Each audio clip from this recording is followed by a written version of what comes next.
So now already in the last class we have discussed here the what is the types of the schedules. Schedule क्या है, transactions क्या है, already we have talked about that. That means अगर हम यहाँ पे बात करें शेड्यूल्स, तो शेड्यूल क्या होता है, it is nothing but you can से मोर देन वन ट्रांजेक्शन्स. यहाँ पे एक साथ कई ट्रांजेक्शन्स यहाँ पे परफॉर्म हो रहे हैं, तो that is nothing but the schedule. तो यहाँ पे सपोज करो ये 3 ट्रांजेक्शन है, तो this is nothing but the, यहाँ पे ये हमारा एक शेड्यूल है. अब ये शेड्यूल हमें बनाना है कि पहले T1 काम करेगा या T2 या T3. और अगर आपने ऑर्डर ये दे दिया T2 पहले काम करेगा, T1 then T3, then this is nothing but the one type of the schedule कि एग्जीक्यूशन का ऑर्डर क्या होगा वो हमारा शेड्यूल होता है. Now what is a transaction? I told the transaction is nothing but the set of instructions, कि एक ट्रांजेक्शन में बहुत सारे इंस्ट्रक्शंस हो सकते हैं. तो यहाँ पे लेट्स टेक, यहाँ पे देखिए कि यहाँ पे मान लीजिए ये T2 ट्रांजेक्शन है. यहाँ पे देखिए मान लीजिए T2 है, T2 ने पहले डेटा को रीड किया, रीड ए किया, देन राइट ए किया, देन अगेन वो डेटा यहाँ पर, डेटा को यहाँ पे क्या कर रहा है, सपोज करो अगेन बी को राइट कर रहा है. तो ये जो इंस्ट्रक्शंस हम यहाँ पे T2 को दे रहे हैं that is nothing but the यहाँ पे ट्रांजेक्शन है. तो ट्रांजेक्शन के अंदर बहुत सारे इंस्ट्रक्शन हो सकते हैं, बस ब्रीफ बता रही हूँ मैं. Already I have discuss in the last lecture. तो ना यहाँ पे आप कह सकते हैं कि अगर हम अब टाइप्स ऑफ द शेड्यूल क्या है, आई मीन ये जो ट्रांजेक्शन्स हमने बात करी, ट्रांजेक्शन्स कैसे काम करेगा. सपोज यहाँ पे हमने लिया ये ऊपर वाला ही, तो मैंने आपको 2 तरह का ट्रांजेक्शन्स बताया था या शेड्यूल बताया था, दैट इज द सीरियल और नॉन सीरियल. तो यहाँ पे सपोज T1 है और ये T2 है. T1 ने पहले रीड किया ए को, फिर राइट किया ए को, ठीक. उसके बाद जब T1 ने काम कर लिया then T2 start doing the work. Then what I say here again, now T2 is reading the data and writing the data. तो आप यहाँ पे ये कह सकते हैं कि पहले T1 ने काम किया, T1 ने जब अपना काम फिनिश कर लिया देन T2 स्टार्ट किया. इट्स लाइक अ क्यू में काम हो रहा है, जो जैसा आ रहा है वो वैसा काम कर रहा है. सपोज T2 पहले आता तो वो अपने सारे काम करता, फिर सिस्टम को छोड़ता, फिर T1 काम करता. That is nothing but the serially, जो जैसा आ रहा है वैसा काम कर रहा है. बट अगर हम ये बात करें ऐसा ट्रांजेक्शन, T1 है, ये T2 है, ये T3 है, 3 ट्रांजेक्शन्स ले लिए मैंने यहाँ पे सिस्टम में. और हमने यहाँ बात करी कि सपोज करो इसने यहाँ पे रीड किया, जब ये रीड कर रहा था उसी टाइम T2 एंटर कर गया, ये भी डेटा को रीड कर रहा है. जब T2 डेटा रीड कर रहा था उसी टाइम यहाँ पे T3 है, ये भी काम करना स्टार्ट कर दिया, ये भी क्यू में आ गया. देन यहाँ पे इसने रीड किया, उसके बाद इसने यहाँ पे राइट परफॉर्म किया. मान लीजिए इसने राइट परफॉर्म करा, फिर यहाँ पर ये राइट परफॉर्म कर रहा है, एंड देन फाइनली ये यहाँ पे T2. तो आप देख रहे हैं कि आप पैरेलली 3 लोग एक साथ काम कर रहे हैं, T1 T2 T3. तो this is called the non serial schedule, or you can say parallel schedule also. Both are the same thing. Parallelly 3 लोग एक साथ काम कर रहे हैं, ये भी रीड कर रहा है, ये भी रीड कर रहा है, ये भी, आई मीन एक 3 लाइन बनी हुई है, तीनों आपस में पैरेलली काम कर रहे हैं, 3 पाइपलाइन है, लेकिन तीनों ही डेटा ए को रीड कर रहे हैं. तो ऑब्वियसली यहाँ पर इफेक्ट होगा. देखो जब सीरियली काम कर रहा है, 1 by 1 चल रहा है, तो कोई प्रॉब्लम ही नहीं आती. But if the work is done like parallelly एक साथ चल रहा है, तो देयर आर चांसेस कि sometimes we get the error, या हमारे पास जो डेटा आ रहा है वो करेक्टली नहीं आ रहा है. तो what are the chances that we can get the incorrect data, that we are going to discuss today. And already I have discussed one data, that is the dirty read problem. So first I will discuss here. So when we get the problem, actually I told that is nothing but the in case of the parallel case. तो parallel case में you are going to get the dirty read problem. तो first one this is nothing but the error. Error कब आएगा? जब हमारे पास हम process कर रहे हैं डेटा को पैरेलली, जब हमारा सिस्टम पैरेलली कई ट्रांजेक्शन को एक साथ काम कर रहा है. जैसे आप एटीएम से पैसे निकाल रहे हो, उसी टाइम कोई और भी निकाल रहा है. दूसरा, अगर आईआरसीटी से आप टिकट बुक कर रहे हैं तो आपके साथ लाखों लोग एक साथ लॉगिन करके टिकट बुक करते हैं. तो ये सारे हमारे पैरेलल ट्रांजेक्शन्स हुए हैं. तो what are the chances when we get the incorrect data, that we are going to discuss. That is nothing, the first one is the dirty read problem. Dirty read problem में suppose अगर हमारे पास यहाँ 2 transaction है, T1 and T2, what is the meaning of the dirty read, you must know that. तो that is nothing but यहाँ पे कि आर ने रीड किया, देन डब्ल्यू यहाँ पर हमने लिया, राइट कर रहे हैं, that R stands for read and W stands for write. I mean आपने डेटा रीड किया। अब देखो यहाँ पे हम मान के चलते हैं कि जो हमारा यहाँ पे, देन अगेन यहाँ पे हमने लिया ए। देखो यहाँ पे हमारा डेटाबेस है, मान लीजिए उस डेटाबेस में ये सारा डेटा यहाँ पे स्टोर्ड है। ये डेटा जो स्टोर्ड है, सपोज करो यहाँ पर जो ए है, एक डेटाबेस है, सपोज करो स्टूडेंट टेबल है, उस स्टूडेंट टेबल में अभी 10 लोगों का डेटा स्टोर्ड है। आई मीन आपने 10 स्टूडेंट की इंफॉर्मेशन डाल रखी है, तो अभी ए का जो स्टेटस है वो 10 है। बट व्हेन आपका सीपीयू जब प्रोसेस करता है तो जरूरी नहीं सीपीयू को मेन मेमोरी में सारी चीजें मिल जाए। मेन मेमोरी में, आई मीन यहाँ पे जो मेन मेमोरी या आप जिसे बफर बोलते हैं, मेन मेमोरी में वही डेटा रिसाइड होता है जिस पे आप करेंटली काम कर रहे हो। If you are looking for A and may be that A is not resided in, currently not resided in this A memory, तो ये कहाँ मिलेगा? हम ये मान के चलते हैं कि ये सेकेंडरी मेमोरी में बैठा होगा, दैट मीन्स आपकी हार्ड डिस्क में होगा। तो हार्ड डिस्क सेकेंडरी डिवाइस से ये डेटा उठ के मेन मेमोरी में आएगा। तो हम इसे बफर यहाँ पे एज्यूम करके, जो हमारा बफर एरिया है, उस बफर में अगर हम ये मान के चलें कि जब आपने T1 ने कॉल किया ए को, तो T1 ने ए को बुलाया और यहाँ पर एक स्पेस आ गई, that is called the buffer. इस बफर में ए यहाँ के आके स्टोर हो गया, तो ए का डेटा अभी यहाँ पे भी 10 है और आपका यहाँ पे जो मैं डीबी लिख रही हूँ दैट मीन्स डेटाबेस में भी 10 है। डेटाबेस का मतलब है हम सेकेंडरी मेमोरी की बात कर रहे हैं कि वो जब वहां से, तो जब ये डेटाबेस से मेन मेमोरी में आता है जिसे हम बफर एरिया नाम बोल रहे हैं, तो ये क्या होता है? कॉपी भेजता है, एग्जैक्ट वही डेटा भेजेगा। ऐसा नहीं कि यहाँ से जब इसने भेज दिया यहाँ से डिलीट हो गया, no, the data is your secure in the secondary device. ये क्या करता है, जब आपका प्रोसेसर ने कॉल किया तो उसकी एक जेरोक्स कॉपी यहाँ भेज देता। तो हम मान के चलते हमारे बफर में भी अभी ए की वैल्यू 10 है। अब जब T1 ने रीड किया तो ए की वैल्यू 10 रीड करी। अब T2 ने उसी के बाद यहाँ पर सपोज करो राइट ऑपरेशन कर दिया। राइट ऑपरेशन का मतलब आपने कुछ अपडेट कर दिया, 2 स्टूडेंट का डेटा और बढ़ा दिया। तो लेट्स डू दैट कि दिस स्टेप में आपने 12 कर दिया, that means A equal to आपने लिख दिया a+2 कर दिया। a+2 करने के बाद आपने यहाँ पे दैट मीन्स राइट हुआ। राइट का मतलब यहाँ पे आपने इंक्रीमेंट कर दिए। आपने यहाँ पे कहा करंट वैल्यू जो है ए की अभी 12 है।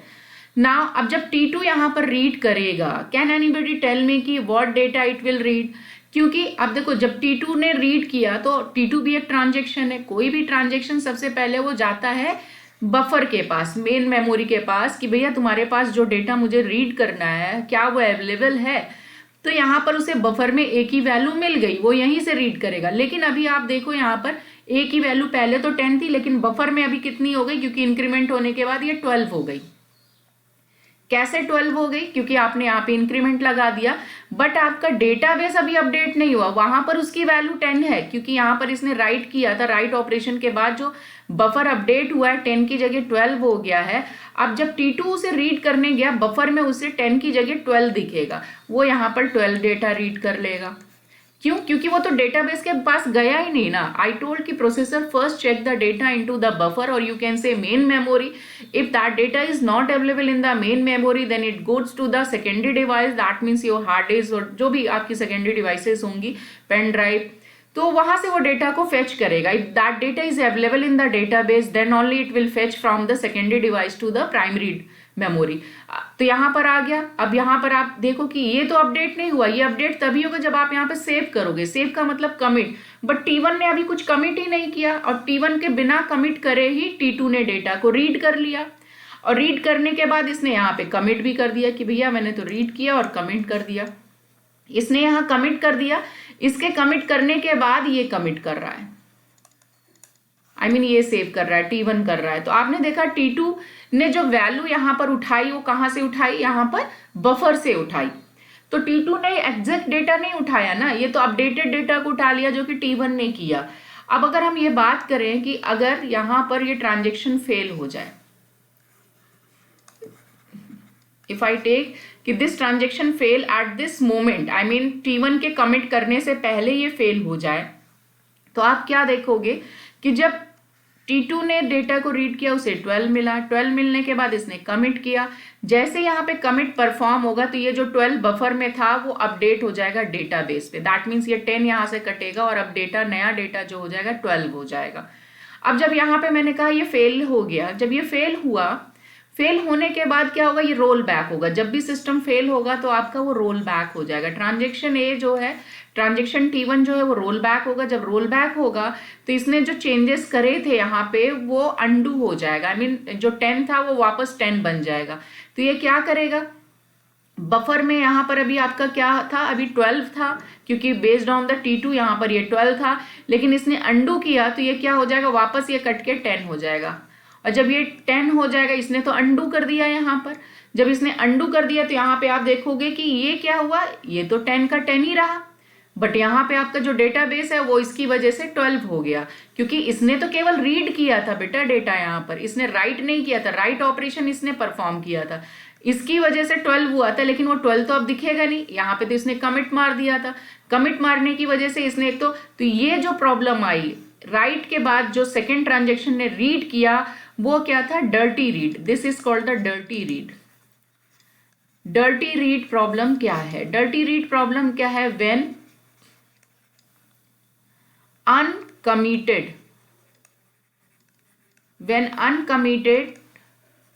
data is read by another transaction।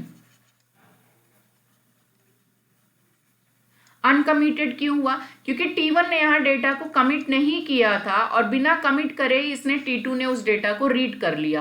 कारण क्या, वेन एवर इट फेल्स तो ये तो रोल बैक कर जाएगा। अब जब ये भी रोल बैक करा तो लेकिन ये तो कमिट हो गया, इसने तो सेव कर रखा था। अगर इससे एक मोमेंट पहले यहाँ पे ट्रांजेक्शन फेल होता तब तो कोई दिक्कत ही नहीं था, क्योंकि उस समय T2 ने भी कमिट नहीं किया था। अगर मैं बोलूँ इस मोमेंट पे फेलियर हुआ, तब अगर यहाँ पे रोल बैक होगा तो ये भी रोल बैक हो जाएगा, ये भी रोल बैक हो जाएगा। लेकिन प्रॉब्लम कब आएगी, अगर T2 ने कमिट कर दिया और T1 ने कमिट नहीं किया, उस केस में यहाँ पे प्रॉब्लम आ जाएगी। तो इस तरह की प्रॉब्लम को हम बोलते हैं डर्टी रीड प्रॉब्लम। और डर्टी रीड प्रॉब्लम क्या होता है, जब कोई अनकमिटेड डेटा, आई मीन पहले ट्रांजेक्शन ने अगर कोई चेंजेस करे और वो चेंजेस रिफ्लेक्ट नहीं हुआ ड्यू टू द फेलियर, तो हम उसे बोलते हैं dirty read. Let's take one example. Suppose करो अगर हम एग्जाम दे रहे हैं, दो बच्चे हैं यहाँ पर, मान लीजिए एग्जाम दे रहे हैं, और एक बच्चा जो है दूसरे बच्चे से कॉपी कर रहा है। यहाँ पर सपोज करो X एंड Y 2 स्टूडेंट्स हैं, और X यहाँ पे कुछ क्वेश्चन टिक कर रहा है, ऑब्जेक्टिव क्वेश्चन ही कर रहा है। जैसे आप लोग आजकल ऑनलाइन एग्जाम दे रहे हो तो ऑब्वियसली है कि हर कोई या तो गूगल से पूछ रहा है या अपने दोस्तों से पूछ रहा है। तो यहाँ पे सपोज करो इस बच्चे ने 4 क्वेश्चन अटेम्प्ट करे, ठीक, इसने अभी बस रफली टिक करा था कि इसका ये आंसर है, और Y जो है इसको पूरी तरह से देख रहा था, कॉपी कर रहा था। ठीक, Y को लगा कि काम हो गया, उसने कॉपी ले जाके सबमिट कर दी। बट अभी ये X ने क्या किया है कि X को लगा नहीं शायद कुछ गलत होगा, उसने फिर से रिव्यू किया क्वेश्चन, और इसने यहाँ पर जो टिक करे थे वो उसने चेंजेस बना दिए। इसने कुछ ABC की जगह कुछ वहां पर आंसर में दूसरे टिक कर दिए। बट क्योंकि ये तो कॉपी करके चला गया था, इसकी जो भी चीटिंग कर रहा था ये तो यहाँ पे चला गया और इसने कॉपी यहाँ पर जमा कर दी। ठीक, अब इन्होंने जो चेंजेस करे वो Y की कॉपी में तो चेंजेस नहीं हुए ना, ये तो बाहर चला गया क्योंकि वो कमिट कर चुका अपना, वहां पे सबमिट किया उसने वहां पे और चला गया। इसने जो चेंजेस करे उसकी वजह से इसके नंबर यहाँ पे 10 आए, सपोज करो इनके 5 आए। अब Y को लग रहा है कि नहीं जी मैंने तो X का ही पूरा कॉपी किया था, कहाँ मेरे नंबर कैसे कम हो गए, क्योंकि ये तो ऑब्जेक्टिव क्वेश्चन है, कोई थ्योरी तो है नहीं जिसकी वजह से कि मेरी राइटिंग में गड़बड़ है, कुछ नंबर वहां से कट गए। तो यहाँ पे क्या हुआ, क्योंकि Y X के ऊपर डिपेंड कर रहा था, Y की जो वैल्यू थी वो X के ऊपर डिपेंड कर रहा था, और Y यहाँ पर फर्स्ट कमिट करके निकल गया, आई मीन वो सबमिट करके निकल गया, लेकिन X को रियलाइज हुआ और उसने कुछ चेंजेस करे और उसके नंबर 10 आ गए और इसके नहीं। तो जब यहाँ पर X गया तो उसको 10 मिल गया, आई मीन उसने सबमिट किया आफ्टर द करेक्शन, तो यहाँ पर उसको मिल गया। लेकिन सपोज यहाँ पर Y को आंसर कैसे ज्यादा मिल सकता था, अगर Y वेट करता, किसके लिए वेट करता, कि जिस डेटा को वो रीड कर रहा है अगर वो पहले चला जाए, वो पहले कॉपी सबमिट करे। जब वो पहले कॉपी सबमिट करेगा तो Y कहेगा कि जो तुम्हारे आंसर में वही फिर से कॉपी करूंगा, वो चेंजेस कर लेगा, तो इसे भी 10 मिल जाता। लेकिन यहाँ पे Y ने क्या करा, जल्दी दिखाई, पहले उसने कॉपी जमा कर दी और वो चला गया, तो उसके जितने आंसर सही हुए उसके नंबर मिल गए, लेकिन X ने थोड़े करेक्शन करे तो उसके ज्यादा हो गए। तो that is the reason, that is called the dirty read.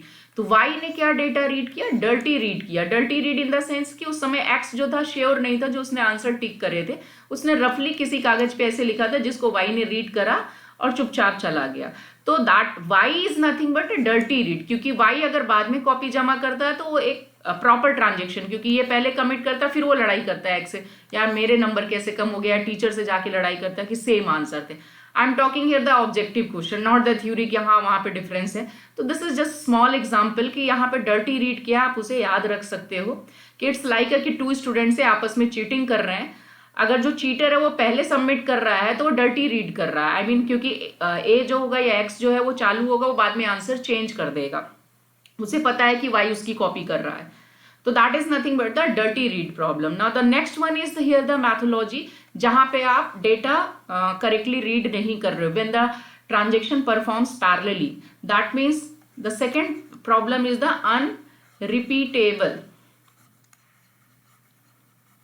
Unrepeatable read problem. पहला था डर्टी रीड प्रॉब्लम, दूसरा है अनरिपीटेबल रीड प्रॉब्लम। अनरिपीटेबल का मतलब जहां पे डेटा रिपीट ना हो रहा हो। तो यहाँ पे देखिए T1 है, दूसरा ट्रांजेक्शन T2 है, दो ही ट्रांजेक्शन में ले रही हूँ। यहाँ पे इसने डेटा रीड किया x, इसने भी डेटा रीड किया x, अब यहाँ पे इसने राइट किया x एंड यहाँ पे मान लीजिए अगेन इसने रीड किया x। लेट्स टेक यहाँ की जो डेटाबेस है, सबसे पहले डेटा आपका रीड होगा। जब पहली बार कोई ट्रांजेक्शन परफॉर्म होता है, सबसे पहले T1 ने काम करना चालू किया तो वो रीड परफॉर्म कर रहा है, तो वो डेटाबेस से डेटा रीड कर रहा है। सपोज करो यहाँ पर x को रीड कर रहा है ये, तो x की वैल्यू जो है यहाँ पर मान लीजिए मैंने ले लिया 200, इसके अकाउंट में जो है 200 रुपए है, मान लीजिए यहाँ पे 200 रुपीज है x के पास। अब जब यहाँ पर T1 ने उसे रीड किया तो इसे कितना दिखाई देगा 200, तो ये 200 अब कहाँ आ गया, बफर में आ गया। तो बफर की वैल्यू अब कितनी हो गई 200। व्हेनेवर एनी, जो भी आपका शेड्यूल है, जो सबसे पहला ट्रांजेक्शन होगा, अगर उसको डेटा मेन मेमोरी में नहीं मिल रहा, बफर में नहीं मिल रहा, तो ऑब्वियसली वो डेटाबेस से होगा। तो मैंने यहाँ पे बोला कि वो 200 बफर से डेटा को डेटाबेस से रीड हुआ और वो बफर में स्टोर हो गया करंटली। तो अभी Rx की वैल्यू कितनी आ गई 200। अब यहाँ पे भी इसने रीड किया, T2 ने भी रीड किया, तो T2 क्या करेगा, पहले वो बफर के पास जाएगा, क्योंकि यहाँ पे बफर के पास जाएगा तो बफर में अभी जो आपकी वैल्यू है वो 200 है, ये यहीं से ले लेगा। वो डेटाबेस के पास नहीं जाएगा T2, इसलिए नहीं जाएगा क्योंकि सबसे पहले वो मेन मेमोरी में देखेगा। मेन मेमोरी में उसे डेटा मिल गया तो it will not go to the database. तो ये यहाँ पे इसने भी 200 रीड किया, लेकिन ये 200 रीड हुआ बफर से डायरेक्टली। जबकि T1 ने जब Rx को रीड किया था तो उसने बफर में देखा कुछ नहीं मिला, तो वो चला गया सेकेंडरी के पास और वहां से डेटा उठा के बफर में बिठा लिया और रीड कर लिया। नाउ नेक्स्ट यहाँ पे अब देखो T1 राइट कर रहा है, T1 ने राइट किया, सपोज करो इसने 50 रुपए इंक्रीमेंट कर दिए, तो you can say x equal to x plus 50 rupees हो गए, यानी कि राइट किया तो हम कहेंगे अब राइट में जो हो गया, अब x की वैल्यू जो हो गई 250 हो गई, यानी इस ऑपरेशन के बाद बफर में जो आपका हो गया ये 250 रुपीज हो गए। यहाँ पे देखिए मैंने बफर को अपडेट किया है, डेटाबेस को नहीं। डेटाबेस कब अपडेट होता है, जब आप कमिट परफॉर्म कर देते हो। आई टोल्ड द ट्रांजेक्शन प्रोसेस कि इनिशियली क्या होगा, रीड राइट ऑपरेशन बफर में अपडेट होता है, जब आप कमिट करते हो तब जाके परमानेंटली वो डेटाबेस में अपडेट होता है। तो अभी आपका देखिए केवल बफर में 250 रुपए हुए हैं ड्यू टू दिस WX। अब इस ट्रांजेक्शन T1 ने अभी कमिट नहीं किया तो आई मीन यहाँ पे रिफ्लेक्ट नहीं हुआ, लेकिन अब T2 फिर से रीड कर रहा है। देखिए यहाँ पे T2 ने फिर से रीड किया, तो अब T2 अगेन किसके पास जाएगा, बफर के पास, और उसने डेटा रीड किया। तो यहाँ पे देखो ये कितना रीड करेगा 250, क्योंकि T2 ने अभी कोई राइट ऑपरेशन नहीं करा, तो T2 कंफ्यूज हो जाएगा। कैसे कंफ्यूज हो जाएगा, अरे थोड़ी देर पहले मैंने रीड किया तो मेरे अकाउंट में आई मीन एक्स के अकाउंट में 200 दिखाई दे रहा था, अब मैं रीड कर रहा हूं तो मुझे 250, क्योंकि उसे तो लग रहा है उसने कोई राइट ऑपरेशन परफॉर्म ही नहीं करा, पैसे कैसे बढ़ गए 10 सेकंड के अंदर। जैसे आप IRCTC में ट्रेन बुक करते हो, टिकट बुक करते हो, जब आप देखते हो लॉगिन करते हो, आपने देखा कि 10 टिकट अवेलेबल है, आपने फटाफट परफॉर्म करने लगे कि हाँ 10 टिकट रीड करा। फिर आप जब तक सोचते रहे कि दूसरी ट्रेन में देखूं कितनी टिकटें हैं, आप पलट के फिर से उस ट्रेन का डेटा देखने लगे तो वहां पे देखा 8 हो गई। तो आप सोच रहे हो अरे अभी 10 सेकंड पहले ही मैंने देखा था 10 थी और अभी 8 हो गई। तो इसका मतलब है कि इन बिटवीन दैट 10 और 20 सेकंड्स के बीच में किसी ने ट्रांजेक्शन परफॉर्म कर दिया जिसने 2 टिकट्स बुक कर ली। तो आप देख रहे हो कि यहाँ पे जो डेटा था T2 ने जब 2 टाइम्स रीड किया तो पहले 200 मिला, फिर 250 मिला, तो इसे बोलते हैं अनरिपीटेबल रीड प्रॉब्लम। ये अनरिपीटेबल रीड प्रॉब्लम क्यों हो रही? क्योंकि यहाँ पर T1 ने अभी तक कमिट नहीं किया है, और एक्चुअली तो डेटाबेस में 200 है, अभी 250 जो है आपके बफर में है, तो this is nothing but the problem. तो इसे बोलते हैं अनरिपीटेबल रीड प्रॉब्लम। जब एक वैल्यू, आप ये कह सकते हो कि when we read the same value 2 times and both the times you are getting the different value, then that is called the unrepeatable problem, unrepeatable read problem। आप देख रहे हो T2 दोनों बार अलग अलग वैल्यूज को रीड कर रहा है। इसी से रिलेटेड तीसरी प्रॉब्लम है, that is called the Phantom problem. Same यही चीज है, यहां पर देखते हैं फैंटम प्रॉब्लम क्या है। आई मीन तीसरा जो प्रॉब्लम आता है पैरेलल ट्रांजैक्शन में, that is called the Phantom.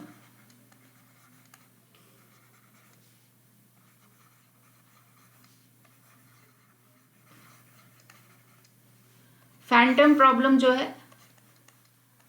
यहां पे आप इसे भूत की तरह याद कर सकते हो कि भूत आ गया, वहां पे आपको डेटा दिख रहा था पहली बार, और दूसरी सेम चीज है यहां पर, but instead of the writing हमने यहाँ पे क्या किया, डिलीट ऑपरेशन परफॉर्म कर दिया। तो अभी मैंने कहा था कि यहाँ पे डेटाबेस में जो है 200 है, तो जब पहली बार T1 ने यहाँ पर डेटा को रीड किया तो उसे 200 दिखाई दिया, बफर में आ गया वो 200, तो यहाँ पे Rx की वैल्यू कितनी हो गई, 200 है। तो जब T1 ने Rx रीड किया तो उसे 200 दिखाई दिया, और यहाँ पे T2 ने जब रीड किया तो उसे भी 200 दिखाई दिया, and this 200 will come from where, buffer से, क्योंकि उसे अब डेटाबेस के पास जाने की जरूरत नहीं, x की वैल्यू ऑलरेडी इस समय बफर में अवेलेबल है, करेंटली जो बफर में है वो 200, उसने वहीं से रीड कर लिया।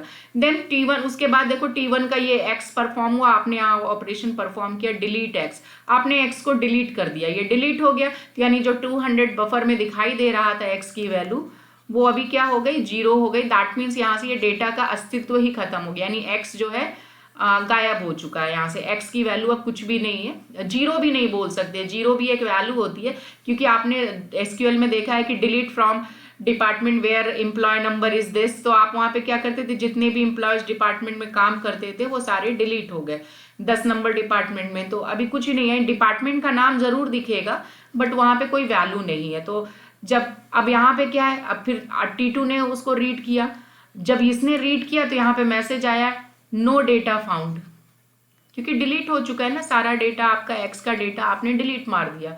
तो आपने देखा कि अरे 10 सेकंड पहले तो यहाँ पे 200 दिखाई दे रहा था, after 10 seconds he is looking कि नो डेटा फाउंड का मैसेज आ गया, तो वो उसे लगेगा कि भूत आ गया। यहाँ पर भूत क्यों आया, क्योंकि 10 सेकंड के अंदर ही डेटा बदल गया, क्योंकि T1 ने परफॉर्म उस दौरान, उस 10 सेकंड के अंदर T1 ने एग्जीक्यूशन कर लिया, क्योंकि यहाँ पे कोई कमिट नहीं हुआ है डेटा, अगर ये कमिट हो जाता तो ये करेक्ट डेटा देखता। अब जब तक ये कमिट नहीं हो रहा है, आप देखिए कोई भी डेटा यहाँ पे कमिट नहीं हो रहा, तो इसका मतलब आपके डेटाबेस में तो 200 है, लेकिन बफर में क्या है, इस समय कोई भी डेटा नहीं है, तो उसने तो बफर से ही रिप्लाई कर दिया कि there is a no data. जैसे ही आपने सपोज करिए यहाँ पे कमिट कर दिया या T2 ने कमिट कर दिया, आपका डेटाबेस भी अपडेट हो जाएगा और यहाँ से 200 क्या ये भी गायब हो जाएगा, और यहाँ पर 0 डेटा या कह सकते हैं कोई भी डेटा अवेलेबल नहीं होगा।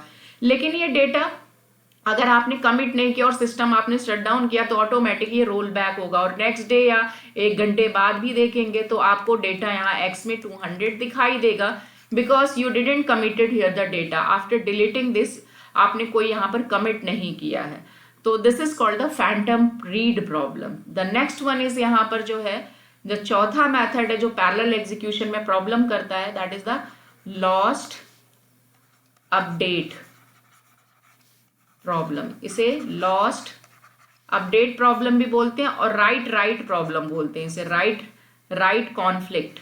ऑलरेडी मैंने कॉन्फ्लिक्ट जो है पिछली वीडियो में डिस्कस किया है, पिछला लेक्चर मैंने जो आपको बताया था उसमें मैंने बताया था कि राइट प्रॉब्लम क्या है। तो यहाँ पे है लॉस्ट अपडेट प्रॉब्लम। तो लॉस्ट अपडेट प्रॉब्लम में क्या है कि यहाँ पे सपोज करो आपने एक T1 लिया है, T2 ट्रांजेक्शन लिया है, देन यहाँ पर आप डेटा A को रीड कर रहे हो, देन आप यहाँ पे राइट कर रहे हो, रीड करने के बाद आपने कुछ मॉडिफाई किया, अपडेट कर दिया, एंड अगेन सेकेंड ट्रांजेक्शन यहाँ पर अपडेट कर रहा है, देन ये कमिट कर रहा है,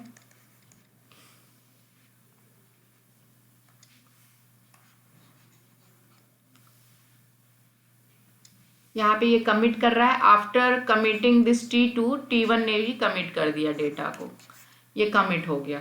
तो अब देखिए इसे बोलते हैं राइट राइट कॉन्फ्लिक्ट। क्या है राइट राइट कॉन्फ्लिक्ट? यहाँ पे देखिए सबसे पहले सपोज करो डेटाबेस में ए की जो वैल्यू है मान लीजिए 100 है, ठीक, तो ये रीड करा इसने 100, तो बफर की जो वैल्यू हो गई आपकी वो 100 है, क्योंकि इसने रीड कर लिया तो डेटा अभी करेंटली बफर में आ गया, बफर में भी 100 ही दिखाई दे रहा है। एंड थोड़ी देर बाद ही T1 ने यहाँ पर इसको अपडेट कर दिया, मान लीजिए 100 से इसने इसको यहाँ पर 150 कर दिया, that means a equal to a plus 50 कर दिया उसने। तो ये हो गया, यानी जब राइट ऑपरेशन परफॉर्म किया तो मान लीजिए इसकी वैल्यू 150 हो गई, तो यहाँ पर बफर की वैल्यू भी 150 हो गई, बट आपके डेटाबेस की वैल्यू 100 है क्योंकि अभी कमिट कुछ नहीं हुआ है। तो आई टिल यहाँ तक अभी कमिट नहीं हुआ है। अब हम आते हैं यहाँ पे T2 ने रीड किया। T2 देखिए सॉरी रीड नहीं कर रहा, राइट, डायरेक्टली राइट कर रहा है। ये राइट कैसे कर रहा है? उसको रीड करने की जरूरत, कई बार ऐसा होता है कि हम रीड नहीं करते, सीधा उसमें कुछ हम डेटा, कई बार आप देखिए डेटाबेस में क्या करते हैं, यू नेवर सी द कि how many records are available, आपने नए स्टूडेंट का डेटा एंटर कर दिया डायरेक्टली, जरूरत नहीं है आपको रीड करने की, आपने डायरेक्टली इंसर्ट कर दिया। तो यहाँ पे इन्होंने क्या किया, राइट किया। राइट किया, सपोज करो ये इसने भी क्या है आके ना यहाँ पर इसने भी 50 रुपीज का मान लीजिए इंक्रीमेंट कर दिया, इन्होंने भी आके भी 50 का इंक्रीमेंट किया, तो अभी आप देखिए ये भी बफर में जाएगा, तो ये 150 जो हो चुका था अब ये 200 हो गया। इन्होंने इसको 200 किया और तुरंत ही कमिट कर दिया। आई मीन ये यहाँ पर बिना देखे, इनको तो पता है कि ए में 100 था, 50 रुपए में और डाल देता हूँ तो इनके हिसाब से यहाँ 150 हो जाना चाहिए, बट यहाँ पे क्या हुआ, इन्होंने डेटा रीड नहीं किया, बट इनको प्रीवियसली ज्ञान था कि हाँ उसमें 100 है, तो इन्होंने इंक्रीमेंट किया 50, इनको लग रहा कि 150 होगा, बट एक्चुअली यहाँ पे बफर में अब कितना हो गया 200, क्योंकि T1 ने ट्रांजेक्शन परफॉर्म किया था। जैसे ही इन्होंने कमिट किया तो ये जो 200 रुपए यहाँ बफर में आए थे वो अपडेट हो जाएगा डेटाबेस में, आई मीन डेटाबेस में भी 200 हो गया, यहाँ पे डेटाबेस में 200 हो गया, कोई बात नहीं। यहाँ पर फिर उसके बाद T1 ने भी कमिट किया, और T1 ने जब कमिट किया तो क्योंकि लास्ट अपडेटेड वैल्यू क्या है बफर की 200, तो ये जो कमिट परफॉर्म हुआ तो ये 200 फिर से यहाँ ओवरराइट होके फिर से 200 हो गया, क्योंकि बफर में इस समय 200 हो चुका, 200 यहाँ डेटाबेस में फिर से एक बार अपडेट हो गया और अगेन वो 200 करंट डेटा के नाम से सेव हो गया।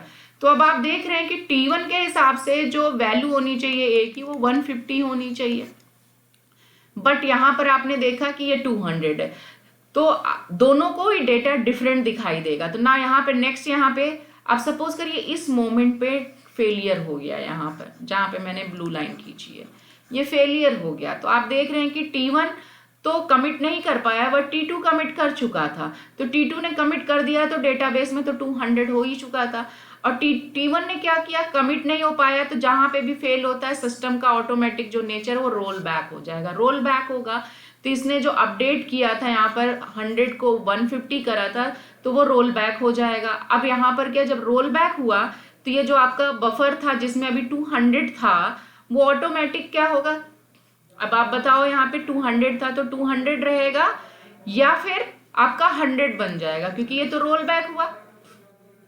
इसने क्या किया, यहाँ पे जो ए की वैल्यू थी वो आपके यहाँ से कट गई, आई मीन यहाँ पे जो 150 अपडेट हुआ था वो परफॉर्म ही नहीं होगा, और इसने यहाँ पे 100 कर रखा था, तो अब यहाँ पे जो वैल्यूज थी वो क्या हो जाएगी, तो यहाँ पे क्या हो जाएगा, जब ये फेलियर हुआ तो ये रोल बैक के कारण यहाँ पर ये क्या करेगा, बफर को फिर से 100 अपडेट कर देगा, जबकि आपका डेटा यहाँ पे क्या अपडेट हो चुका था डेटाबेस में 200 हो गया था, तो ये क्या हो जाएगा, अब क्या है यहाँ पर आपका जो बफर था उसमें 200 से वापस 100 हो जाएगा। तो आपने देखा जब इस तरह की प्रॉब्लम होती है कि आपने यहाँ पे क्या देखा कि एक राइट के बाद इसने इसे यहाँ पर रीड किया, तो T1 और T2 में जो प्रॉब्लम आएगी, जब एक राइट ऑपरेशन के बाद दूसरा ट्रांजेक्शन राइट परफॉर्म करता है तो इसे हम बोलते हैं ब्लाइंड। ये कीवर्ड याद रखिएगा, कई बार पूछा जाता है एग्जाम में, what do you understand by the blind right, इसे बोलते हैं ब्लाइंड राइट। ब्लाइंड राइट क्या है, इसने रीड तो किया ही नहीं, इसे एक्चुअल ए की वैल्यू पता ही नहीं है, तो यहाँ पे इसे कहेंगे ब्लाइंड राइट। ब्लाइंड राइट क्या है, इसे नहीं पता, इसने बस 50 रुपए का इंक्रीमेंट कर दिया, इसे एक्चुअल डेटा पता ही नहीं है कि वहाँ 100 था कि 200 था, कुछ नहीं पता है इस वाले कमिट डेटा ट्रांजेक्शन को। तो जब एक राइट के बाद दूसरा राइट परफॉर्म होता है without reading any data, then that is called the blind write. या हम इसे बोलते हैं राइट कॉन्फ्लिक्ट, या फिर lost update problem. Lost update problem क्या हुआ, जब भाई ये रोल बैक हुए तो यहाँ पे 100 वापस आ गया, तो जो इन्होंने अपडेट करा था वो तो लॉस्ट हो गया। भाई इनके हिसाब से डेटा 200 होगा, लेकिन इस फेलियर के कारण वापस यहाँ पे ये 100 आ गया। इनको लगा कि मैंने तो कमिट भी किया, फिर भी मेरा डेटा कैसे गायब हो गया, क्योंकि दूसरा ट्रांजेक्शन यहाँ पे परफॉर्म हो चुका है। तो that is called the lost update problem. Lost update problem जो आएगी वो ब्लाइंड राइट के कारण होगा, ब्लाइंड राइट के कारण। तो these are the 4 problems when we perform the parallel execution. Parallel execution का मतलब जब हमारा शेड्यूल जो है पैरेलली कई ट्रांजेक्शन को परफॉर्म कर रहा होता है तो हम उसे बोलते हैं पैरेलल। तो दिस इज द कॉन्सेप्ट कि सीरियल ट्रांजेक्शन क्या है और नॉन सीरियल शेड्यूल क्या है। अब यहाँ पे तो अभी आपने देखा कि प्रॉब्लम क्या अराइज हो रही है यहाँ पर, कि नॉन सीरियल में बहुत सारी प्रॉब्लम्स आई। जब हम नॉन सीरियल परफॉर्म करते हैं तो we are getting 4 types of the error. Chances है कि हमें ये 4 एरर आ जाए, जरूरी नहीं। तो इन 4 एरर को माइंड में रखते हुए हम आगे के शेड्यूल्स पढ़ेंगे। That is the first one is the serialisable schedule, दूसरा है नॉन सीरियलाइजेबल शेड्यूल हम देखेंगे। सीरियलाइजेबल शेड्यूल में भी 2 पढ़ेंगे, conflict serializable, view serializable, and then non serializable में भी रिकवरेबल, नॉन रिकवरेबल शेड्यूल्स हैं। I mean there are so many methodologies जहां पर हम इन प्रॉब्लम्स को अवॉइड करते हुए, आई मीन ये प्रॉब्लम्स हमारी क्योंकि ये 4 बेसिक एरर्स हैं जहां पे चांसेस हैं, तो हम अपने शेड्यूल्स को कैसे कन्वर्ट करेंगे कि एक नॉन सीरियलाइजेबल शेड्यूल जो है वो सीरियलाइजेबल शेड्यूल में कन्वर्ट हो जाए, और ये जो चारों प्रॉब्लम्स हमने देखी ये प्रॉब्लम्स उसमें अराइज ना हो। अगर ये प्रॉब्लम अराइज होती हैं तो how to remove that problems. I mean ये जितने कॉन्फ्लिक्ट्स आपने देखे अभी जो मैंने 4 डिस्कस करे, इन कॉन्फ्लिक्ट्स अगर किसी शेड्यूल में कोई एग्जिस्ट कर रहा है तो उन कॉन्फ्लिक्ट्स को कैसे हम रिमूव करेंगे, this we will discuss in this problem, that is the conflict serializable, view serializable. इसमें हम देखेंगे कि कैसे हम इस प्रॉब्लम को दूर कर सकते हैं ताकि हमारे जो ट्रांजेक्शन्स होते हैं उनमें वो सारी प्रॉब्लम्स ना आए। अगर ऐसी प्रॉब्लम्स आएंगी तो किसी का भी अकाउंट में जो पैसा हम देखते हैं वो करेक्टली अपडेट नहीं होगा, हमेशा वहां पर ये सारी प्रॉब्लम्स आएंगी। फिर तो आज के लिए मैं इतना ही रोकती हूँ। नेक्स्ट लेक्चर में हम एक एक करके यहाँ पे प्रॉब्लम देखेंगे कि सीरियलाइजेबल शेड्यूल क्या है और उसके कितने पार्ट्स हैं, ये व्यू क्या है, कॉन्फ्लिक्ट्स क्या है, 1 by 1 करके हम डिस्कस करेंगे नेक्स्ट लेक्चर में। That is tomorrow I will take